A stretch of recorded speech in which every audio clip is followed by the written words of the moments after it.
নমস্কার বন্ধুরা, কেমন আছেন সবাই? আমি Sanchita. Welcome to our channel Sanvi Sanchita's blog. আচ্ছা বন্ধুরা, আপনাদের কোনো দিন এমনও হয়েছে যে ঘরে কোনো জিনিসের জোগাড় নেই, কিন্তু আপনাদের সেই জিনিসটাই খেতে ইচ্ছা হয়েছে? আজকে কিন্তু আমার সাথে হয়েছিল একদম সেই রকমই অবস্থা। ঘরে বসে সন্ধ্যাবেলা মোবাইল স্ক্রল করছিলাম, তখন দেখলাম হোয়াইট সস পাস্তা বানানোর রেসিপিটা। সেটা দেখে আমার ভীষণ খিদে পেয়ে গেল, আর আমার মনে হলো আমিও আজকে বানাবোই হোয়াইট সস পাস্তা। এদিকে আমার তো ঘরে জোগাড় ছিল না, তাও আমি এদিকে পাস্তাটাকে বয়েল বসিয়ে দিয়েছি, আর সবজিগুলোকেও আমি কাটতে চলে এসেছিলাম, একটু স্টাইল করছিলাম। তো আমারও মাঝে মধ্যে ইচ্ছা করে একটু স্টাইল করে সবজিগুলোকে কাটি।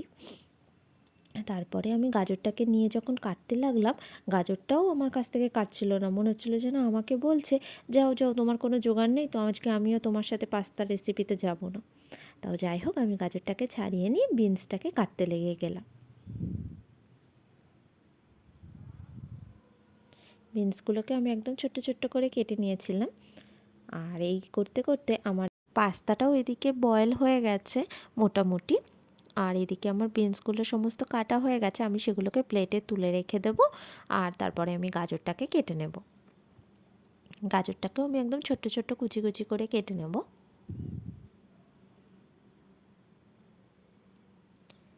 বললাম না আমার কোনো জোগাড় নেই, কারণ আজকে যেহেতু শনিবার ছিল, আমি কোনো পেঁয়াজ বা রসুনও ইউজ করিনি পাস্তাতে।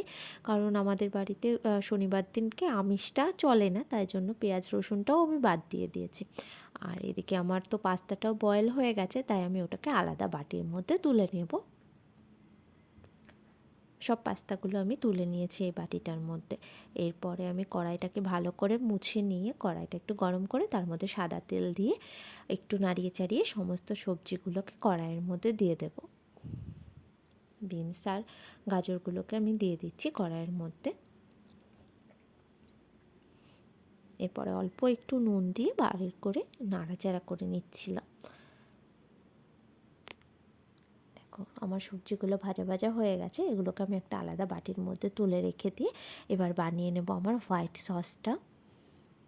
তো তার জন্য আমি দিয়ে দিচ্ছিলাম অল্প একটু বাটার।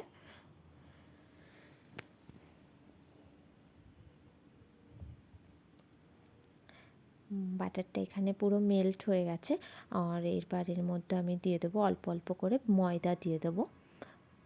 ময়দাটাকে আমি একটু চেলে নিয়েছিলাম। ময়দাটাকে দিয়ে একটু ভালো করে নাড়াচাড়া করে নেবো, যাতে ময়দার কাঁচা ভাবটা চলে যায়।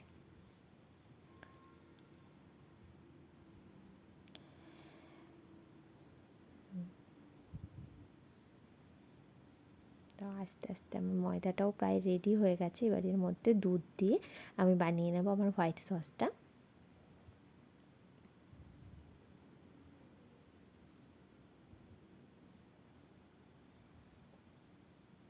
ভালো করে নেড়েচেড়ে আমি দুধটা আর ময়দাটা মিশিয়ে নিয়েছি। আর এই দেখো রেডি হয়ে গেছে আমার হোয়াইট সসটা রেডি। একটু ফুটতে থাকলে তার মধ্যে আমি এখানে দিয়েছি চিলি ফ্লেক্স। চিলি ফ্লেক্সটাও আমার বানানো ছিল না, চিলি ফ্লেক্সটাও আমি সঙ্গে সঙ্গেই বানালাম। আর একটু গোলমরিচ গুঁড়ো, আর তার মধ্যে আরেকটু দিয়েছিলাম আমি একটু চাট মশলা। আসলে চাট মশলাটা বাড়িতে ছিল বলে আমি দিয়েছিলাম, এটা কিন্তু একদম অপশনাল, এটা যদি না থাকে দেওয়ার কোনো দরকার নেই। আমি রেসিপিতে দেখিও নি, আমার জাস্ট বাড়িতে ছিল, আর আমার চাট মশলার ফ্লেভারটা ভালো লাগে বলে তাই জন্যই আমি দিয়ে দিয়েছিলাম। এর মধ্যে সমস্ত সবজিগুলোকেও আমি অ্যাড করে দিয়েছি। তারপরে ভালো করে মিশিয়ে নিয়ে আমি এর মধ্যে দিয়ে দেবো পাস্তাগুলোকে।